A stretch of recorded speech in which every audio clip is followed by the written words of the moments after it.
తెలంగాణలో గిరిజన జాతరగా ప్రసిద్ధి చెందిన మేడారం జాతర నేటితో ముగియనుంది. అయితే సమ్మక్క సారళమ్మ గద్దెలపైకి చేరడంతో మేడారం మహాజాతర మొత్తం జనసంద్రమైంది. జంపన్న వాగులో లక్షలాది మంది భక్తులు పుణ్యస్నానాలు ఆచరించిన తర్వాత గద్దెల వద్ద అమ్మవార్లకు బంగారం బెల్లంతో మొక్కులు చెల్లించుకుంటున్నారు. నిన్న ఒక్కరోజే సుమారు 50 లక్షల మంది భక్తులు వనదేవతలను దర్శించుకున్నారు.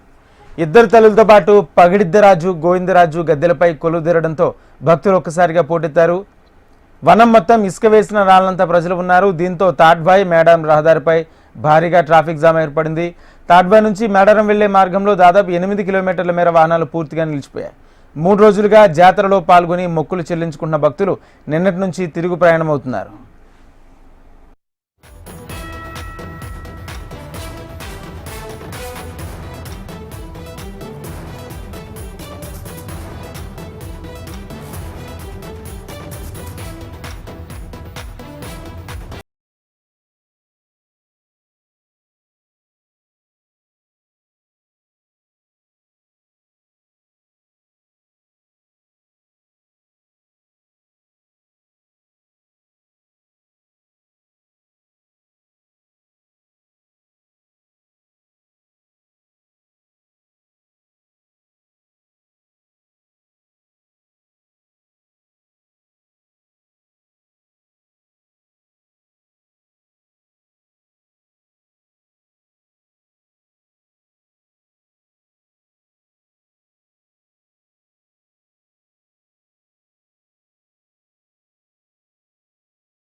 తెలంగాణలో గిరిజన జాతరగా ప్రసిద్ధి చెందిన మేడారం జాతర నేటితో ముగియనుంది.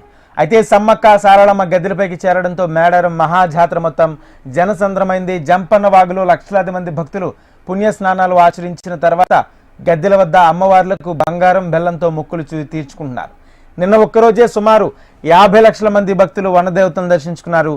ఇద్దరు తల్లులతో పాటు పగిడిద్దరాజు గోవిందరాజు గద్దెలపై కొలువు తీరడంతో భక్తులు ఒక్కసారిగా పోటెత్తారు. వనం మొత్తం ఇసుక వేసిన రాళ్ళనంతా ప్రజలు ఉన్నారు. దీంతో తాడ్బాయ్ మేడారం రహదారిపై భారీగా ట్రాఫిక్ జామ్ ఏర్పడింది.